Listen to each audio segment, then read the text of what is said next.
Hello students, मैं ऋषि sir आप सभी विद्यार्थियों का स्वागत करता हूं एक बार फिर अपने YouTube channel English Hindi study hub में। आइए इंग्लिश प्रोज का eight lesson the sermon at Banaras पढ़ते हैं जो कि बेट्टी रैंसा के द्वारा लिखा गया है। आइए पढ़ना प्रारंभ करते हैं बिना समय गंवाए हुए। डायरेक्ट लेसन को पढ़ते हैं। ये महात्मा बुद्ध के जीवन की एक कथा है जो इस लेसन में आपको पढ़ने को है। महात्मा बुद्ध के जीवन की एक कहानी। आइए पढ़ना प्रारंभ करते हैं इसे। गौतम बुद्धा 563 बीसी 563 ईसा पूर्व से 483 ईसा पूर्व began life as a prince, जिन्होंने अपना जीवन एक राजकुमार की तरह प्रारंभ किया। नेम्ड सिद्धार्थ गौतम, जिनका नाम सिद्धार्थ गौतम था। इन नॉर्दर्न इंडिया, उत्तरी भारत में। एट 12 12 वर्ष की आयु में he was sent away for schooling, उन्हें विद्यालय पढ़ने के लिए भेजा गया। इन हिंदू स्क्रिप्चर्स, हिंदू के पवित्र ग्रंथों को। एंड 4 years लेटर, और 4 वर्ष बाद ही रिटर्न होम, वह घर लौटे। टू मैरी ए प्रिंसेस, एक राजकुमारी से शादी के लिए। दे हैड ए सन, उनको एक पुत्र था। एंड लिव्ड फॉर 10 years, और 10 वर्षों तक रहे एज बिफिटेड रॉयल्टी, उस राजसी ठाट बाट से। At about the age of 25, लगभग 25 वर्ष की आयु में, the prince heretofore shielded from the sufferings of the world, राजकुमार चिंतित हो उठे परेशानियों से संसार की। वाइल आउट हंटिंग, जब वह बाहर शिकार चांस्ड, उन्हें बाहर शिकार पर जाने का अवसर मिला। अपान ये सिक मैन, एक बीमार आदमी देखा। देन एन एज्ड मैन, फिर एक उम्रदराज व्यक्ति देखा। देन ये फनरल प्रोसीजन, फिर एक लाश ले जाते हुए देखा। एंड फाइनली ये मॉन्क बेगिंग फॉर आर्म्स, और अंततः उन्होंने एक भिखारी, एक साधु को देखा भिक्षा मांगते हुए। This sight so moved him, इन सारे दृश्यों ने उन्हें इतना झकझोर दिया दैट ही एट वंस, कि वह तुरंत ही बिकेम ये बेगर, एक भिखारी बन गए। And went out into the world to seek enlightenment, और वह ज्ञान की खोज में चले गए, संसार के ज्ञान की खोज में चले गए। कंसर्निंग द सारोज, इन दुखों से जुड़े हुए। ही हैड विटनेस्ड, जिनको कि उन्होंने देखा था। ही वंडर्ड फॉर 7 years, वह 7 वर्षों तक इधर उधर भटके। And finally set down under ये फिग ट्री, और अंततः एक बरगद के पेड़ के नीचे बैठ गए। Where he vowed to stay until enlightenment came, और उन्होंने कसम खाई वहीं पर रुके रहने की जब तक कि उन्हें ज्ञान न प्राप्त हो जाए। एनलाइटमेंट आफ्टर 7 days, 7 दिनों पश्चात उन्हें ज्ञान मिला। ही रिनेम्ड द ट्री द बो ट्री, उस पेड़ का उन्होंने दोबारा नामकरण किया ट्री ऑफ विजडम, बोध वृक्ष के नाम से। And began to teach and to share his new understandings, और उन्होंने पढ़ाना और बांटना शुरू किया अपने नए ज्ञान को। At that point he became as the Buddha, और उसी समय से वह बुद्धा के नाम से जाने जाने लगे। The vacant of the enlightenment, ज्ञान से जगा हुआ, जिसका मतलब होता है ज्ञान से जगा हुआ। The Buddha preached his first sermon at the city of Banaras, Buddha ने अपना पहला उपदेश बनारस के शहर में दिया। Most holy of the dipping places, जो डुबकी लगाने वाले पवित्र स्थानों में से बहुत ही पवित्र है। On the river Ganges, Ganga नदी के तट पर। That sermon has been preserved and is given here, वह प्रवचन अब भी सुरक्षित है और यहाँ दिया जाता है। It reflects the Buddha's wisdom, यह बुद्ध की बुद्धिमता को दर्शाता है। About one inscrutable kind of suffering, एक अटूट दुख के समय में, एक अटूट दुख के समय में। चलिए आगे बढ़ते हैं। Kisa Gotami had an only son, Kisa Gotami के इकलौता पुत्र था। एंड ही डाइड, और वह मर गया। इन हर ग्रीफ, अपनी पीड़ा में, सी क्राइड द डेड, वह दुख में वह चिल्लाने लगी। द डेड चाइल्ड, अपने मरे बच्चे पर। टू ऑल हर नाइबर्स, चिल्लाते हुए सभी पड़ोसियों के घर गई। आस्किंग देम फॉर मेडिसिन, उनसे दवा मांगने के लिए। एंड द पीपल सेड, और लोगों ने कहा, she has lost her sense, कि वह पागल हो गई है। द बॉय इज डेड, लड़का मर गया है। At length Kisa Gotami met a man, उसी समय केशा गौतमी एक व्यक्ति से मिली, who replied to her request, जिसने उसके आग्रह का उत्तर दिया। I can not give the medicine, मैं तुम्हें दवा नहीं दे सकता हूँ, फॉर दाई चाइल्ड, तुम्हारे बच्चे के लिए, but I know a physician who can, लेकिन मैं एक विशेषज्ञ को जानता हूँ जो यह कर सकता है। एंड द गर्ल सेड, और लड़की ने कहा, प्रे टेल मी सर, कृपया श्रीमान जी मुझे उसे बताओ, हु इज इट, वह कौन है। एंड द मैन रिप्लाइड, और आदमी ने उत्तर दिया, go to Shakyamuni the Buddha, Shakyamuni के पास जाओ, बुद्धा, बुद्ध के पास। Kisa Gotami repaired to the Buddha and cried, Kisa Gotami Buddha के पास पहुंची और चिल्लाई, लॉर्ड एंड मास्टर, स्वामी और मेरे मालिक, मेरे भगवान, गिव मी द मेडिसिन, मुझे दवा दो, that will cure my boy, जो मेरे बच्चे को ठीक कर दे। द बुद्धा आंसर्ड, बुद्ध ने उत्तर दिया, I want a handful mustard seed, मैं एक मुट्ठी सरसों के बीज चाहता हूँ। And when the girl in her joy promised to procure it, और जब प्रसन्नता में इस इच्छा की पूर्ति इसे लाने का वादा किया उस लड़की ने, प्रसन्नता में, द बुद्धा एडेड, बुद्ध ने आगे जोड़ा, the mustard seed must be taken from a house, सरसों का बीज ऐसे घर से आना चाहिए, where no one has lost a child, जहाँ कभी किसी का कोई बच्चा न मरा हो, हस्बैंड पति न मरा हो, पेरेंट माता पिता न मरे हो, और फ्रेंड या कोई मित्र न मरा हो।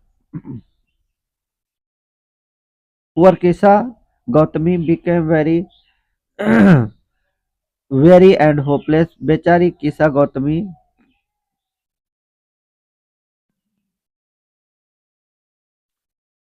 Poor Kisa Gotami now went from house to house, बेचारी केसा गौतमी अब घर से घर तक गई। And the people pitied her and said, लोगों ने उस पर दया दिखाई और कहा है, हियर इज मस्टर्ड सीड, ये लो सरसों के बीज, टेक इट, इसे ले जाओ। बट व्हेन शी आस्क्ड, लेकिन जब उसने पूछा, did ye son or daughter, ye father or mother die in your family, क्या कोई पुत्र पुत्री, माता पिता या परिवार में कोई तुम्हारे घर में मरा है। दे आंसर्ड हर, उन्होंने उसे उत्तर दिया, alas the living are few, बड़े दुख की बात है, जीवित तो कम ही है, but the dead are many, लेकिन मरने वाले बहुत हैं।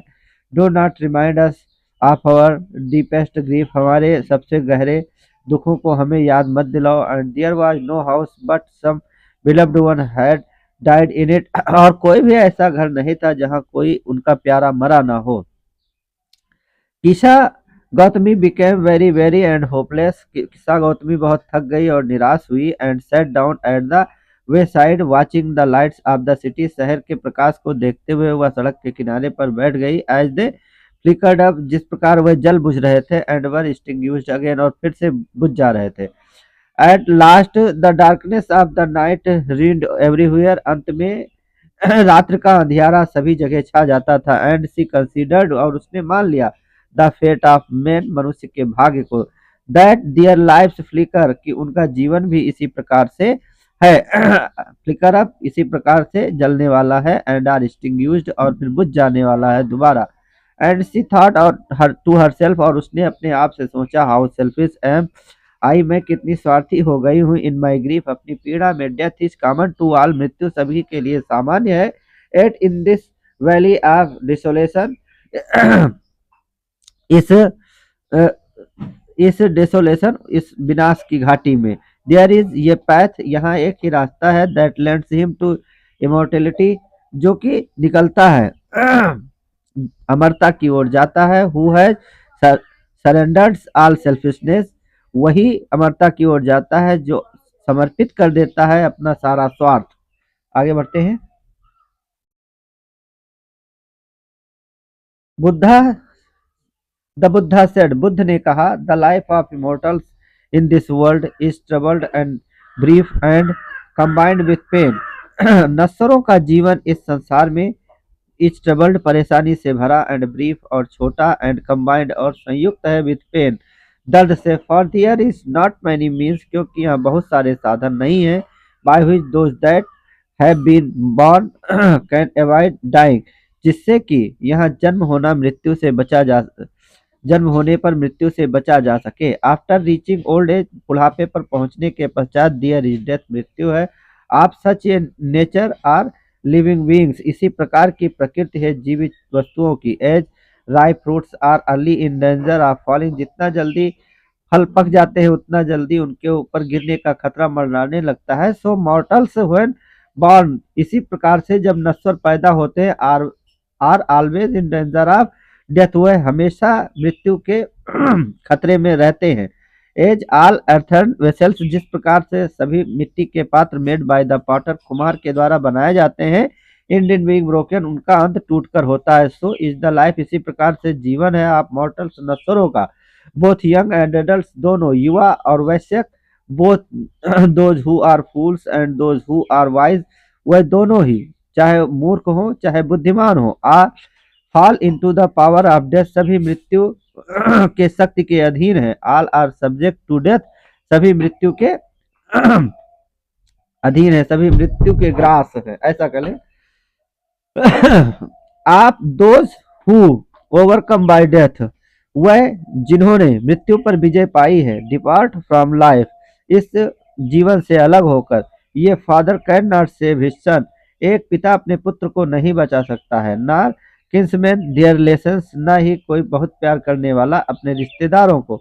Mark while relatives are looking on and lamenting deeply, देखो जब कभी रिश्तेदार किसी को देख रहे होते हैं या बहुत गहरा विलाप कर रहे होते हैं। One by one mortals are carried off, एक एक करके नश्वर यहाँ से जाते रहते हैं। लाइक एन ऑक्स, एक बैल की तरह, that is led to the slaughter, जो कसाई के द्वारा कसाई गृह में ले जाया जाता है। So the world is affiliated with death and decay, इसलिए यह संसार भरा पड़ा है मृत्यु और विनाश से। Therefore the wise do not grieve, इसलिए बुद्धिमान लोग पीड़ा नहीं करते हैं। Knowing the terms of the world, इस संसार की परिस्थितियों को जान करके, संसार की शर्त को जान करके। Not from weeping not from grieving will anyone obtain peace of mind, किसी को भी ना तो रोने से ना ही पीड़ा करने से मस्तिष्क की शांति मिलेगी। ऑन द कंट्रेरी, इसके ठीक विपरीत, his pain will be the greater, इससे ठीक विपरीत उसका दर्द बढ़ता जाएगा। And his body will suffer, और उसका शरीर परेशान होगा। He will make himself sick and pale, वह अपने आप को बीमार और पीला बना लेगा। At the dead are not saved by his lamentation, क्योंकि मरा हुआ नहीं बच सकता है उसके विलाप करने से। ही हु सीक्स पीस, वह जो शांति की खोज करता है, should draw out the arrow of lamentation, उसे निकाल फेंकना चाहिए विलाप के तीर को। एंड कंप्लेंट, और शिकायत को। एंड ग्रीफ, और पीड़ा को। ही who has drawn out the arrow, जिसने इस तीर को निकाल फेंका है। एंड हैज बिकम कंपोज्ड, और और composed will obtain peace of mind, और जो ऐसा कर चुका है वही अपने मस्तिष्क की शांति को प्राप्त करेगा। He who has overcome all sorrow, वह जिसने सभी दुख पर विजय पाली। Will become free from sorrow, वह दुख से मुक्त हो जाएगा। एंड बी ब्लेस्ड, और वह धन्य हो जाएगा। यह आपका लेसन समाप्त हुआ। स्टूडेंट्स, सब्सक्राइब कीजिए हमारे चैनल को, ऐसे ही कंटेंट आपको मिलते रहेंगे। Thank you.